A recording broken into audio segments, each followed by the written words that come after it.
जगतपति भगवान ने उस समय बैराज की पत्नी जिनका नाम सुमति, उनके गर्भ से अजित नामक अंश अवतार धारण किया था। और इसी में भगवान ने सुंदर समुद्र मंथन करवाया था, अमृत निकला था। और यहीं भगवान ने कच्छप रूप धारण करके मंदरांचल की मथानी पे आधार भी बने थे। राजा परीक्षित ने पूछा, यथा भगवता ब्रह्मन् अथिता क्षीरसागरः यदर्थं वा यतश्चित्रं ददाधाराम्बुचारात्मना। हे भगवान, मैं ये जानना चाहता हूं कि भगवान ने क्षीर सागर का मंथन कैसे किया और किस कारण से भगवान ने कच्छप रूप धारण किया, क्या आप मुझे बताइए। श्री सुखदेव जी कहते हैं, परीक्षित, जब असुरों ने देवताओं को पराजित किया था और दुर्वासा के शाप से इंद्र भी श्रीहीन हो गए थे, यहां तक कि यज्ञ जप तप अनुष्ठान सब इसको प्रवचन पूरक ले लो, कोई भी अनुष्ठान नहीं हो रहा था। तो तब समस्त देवता ब्रह्मा जी के पास गए। ब्रह्मा जी भगवान का ध्यान करते हैं और उन देवताओं को साथ लेकर के भगवान निज स्थान कुंड में जाते हैं और वहां जाकर भगवान की स्तुति करते हैं। सात्वं नो अस्मत्कर्ण गोचरम् प्रपन्नानां दिदिक्षूणां संस्पितं ते मुखाम्बुजम्। हे प्रभु, हम सब आपके शरणागत हैं और चाहते हैं कि हम सदैव आपके मुख कमल का ही दर्शन करते हैं। ब्रह्मा जी के द्वारा स्तुति सुनकर के भगवान बड़े प्रसन्न होते हैं और उन सबके बीच में प्रकट होते हैं। भगवान ने कहा, हे देवताओं, सावधान होकर के सुनो, मैं तुम्हारे कल्याण का एक उपाय बता रहा हूं। देखो, इस समय उन असुरों पर काल की बहुत विशेष कृपा है। तुम भूल करके उनके साथ युद्ध मत करना है, क्योंकि तुम युद्ध करोगे तो तुम बार बार पराजित हो जाओगे। अभी तुम पर कृपा नहीं है, अभी तो कृपा केवल उन्हीं असुरों पर है। ऐसा करो, उनके साथ संधि करो, मित्रता करो, युद्ध मत करो, क्योंकि जब कोई भी बड़ा कार्य करना हो तो उसके लिए शत्रु को भी अपना मित्र बना लो। ये भगवान कह रहे हैं कि बड़ा कार्य करना हो तो शत्रु को भी अपना मित्र बना लो।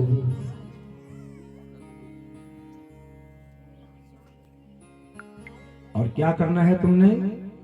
समुद्र मंथन करना है, अमृत निकालने का प्रयत्न करो।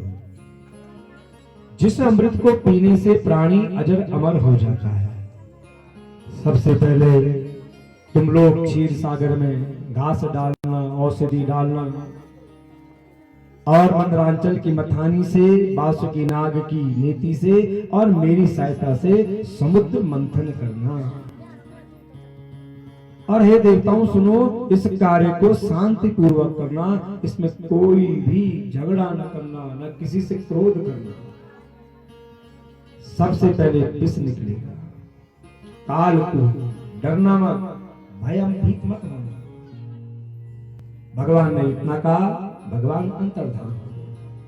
अब सभी देवता, ब्रह्मा जी, भगवान शंकर अपने अपने लोक को चले गए।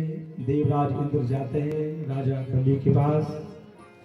बलि से कहा कि हम तुमसे मित्रता करना चाहते हैं, समुद्र मंथन होगा, अमृत निकलेगा, जो जो वस्तुएं निकलेंगी उनको आपस में बांट लेंगे। बलि ने कहा, ठीक है, जैसी आपकी इच्छा, अगर मित्रता करनी है तो हम आपसे मित्रता कर लेंगे। अब देवता और दानवों के बीच में मित्रता हो जाती है। गए देवता और दानव मंदरांचल पर्वत को उखाड़ते हैं। उखाड़ा, अब उखाड़ने के लिए तो मंदरांचल पर्वत को उखाड़ दिया, किंतु ले जाने में असमर्थ है। क्या किया जाए? देवता भगवान की स्तुति करते हैं कि हे प्रभु, अब आप ही हमारी सहायता कीजिए। तो भगवान श्री हरि गरुड़ में मंदरांचल को रखते हैं और सीधे क्षीर सागर में उतार देते हैं। अब गए बासुकीनाथ। बासुकीनाथ से भी कहा कि देखो, समुद्र मंथन होगा, अमृत निकलेगा, हम तुमको भी देंगे, तुम भी पियोगे तो अजर अमर हो जाओगे। नाग ने कहा ठीक है, हम भी आपके साथ आ जाएंगे। अब जो है कि मंदरांचल की मथानी है, बासुकी नाग की नीति है। देवता है पूंछ की ओर, देवता है मुंह की ओर, और दैत्य है बासुकी नाग के पूंछ। दानवों ने कहा कि हे देवताओं, तुमने हर समय हमारे साथ पक्षपात किया है, भेदभाव किया है। देवताओं ने कहा कैसा भेदभाव किया हमने तुम्हारे साथ? कोई भी भेदभाव नहीं किया। दैत्यों ने कहा देखो, नाग का जो पूंछ होता है वो अशुभ होती है और मुंह शुभ होता है। ऐसा करो कि हमें मुंह की ओर आने दो और तुम पूंछ की ओर आओ। देवताओं ने कहा ठीक है, आ जाओ फिर। अब दानव मुंह की ओर आ गए और देवता सारे पूंछ की ओर आ जाते हैं। अब जैसे ही मंथन प्रारंभ हुआ, आधार तो है ही नहीं, तो मंदरांचल पर्वत धीरे धीरे नीचे डूबने लग जाता है। देवता और चिंतित हो गए कि अब क्या होगा। फिर भगवान का स्मरण करते हैं। उसी समय भगवान ने एक सुंदर रूप धारण किया।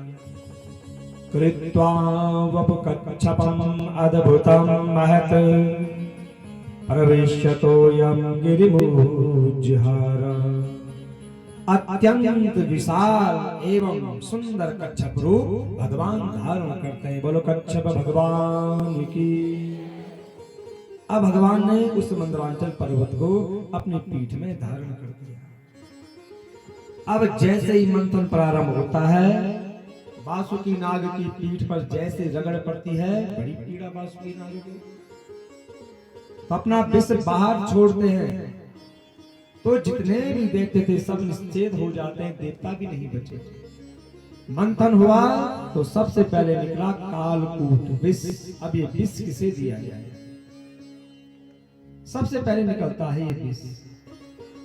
तो सारे देवता दानव जाते हैं भगवान शंकर के पास, स्तुति करते हैं।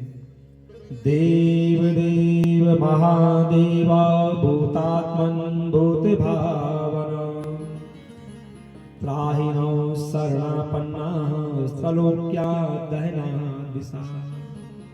देवताओं के आराध्य महादेव, आप समस्त प्राणियों की आत्मा हैं, सबके जीवन दाता हैं। देखो ना, समुद्र मंथन किया तो सबसे पहले ये कालकूट विष निकल गया है।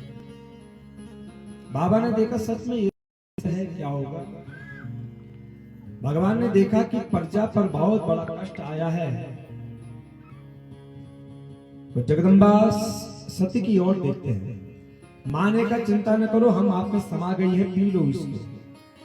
तो भगवान शंकर एक ही क्षण में उस विष को पी लेते हैं। भगवान शंकर ने भीतर नहीं रखा, अपने कंठ में रखा। कंठ नीला पड़ा तो नाम पड़ गया नीलकंठ। बोलो नीलकंठ महादेव की जय। भगवान ने सोचा कि अगर भीतर रखता हूं तो भीतर का संसार चलता है, बाहर छोड़ता हूं तो बाहर का संसार चलता है, इसलिए भगवान ने अपने कंठ में रख दिया। आए पुनः मंथन प्रारंभ। जैसे ही मंथन होता है तो कामधेनु गाय निकली, ऋषियों को दी गई। उच्च श्रवा नाम का घोड़ा निकला, बलि को दिया गया। ऐरावत हाथी निकला, इंद्र को दिया गया। कौस्तुभ नामक पद्मराग निकला, उसे भगवान अजित को दिया गया। वृक्ष निकलता है, अप्सराएं निकलती है, भगवती लक्ष्मी प्रकट होती है, वे भगवान विष्णु को दी गई। और फिर कन्या के रूप में वारुणी देवी प्रकट होती है। तो तो दैत्यों ने कहा ये हमको दे दो, ये हमारे लिए ही बनी है। अब जैसे ही मंथन कर रहे हैं, मंथन बड़ी जोर शोर से चल रहा है, उसी समय वेद के प्रवर्तक यज्ञ भोक्ता भगवान धन्वंतरी जी अमृत लेकर के प्रकट होते हैं। बोलो धन्वंतरी भगवान की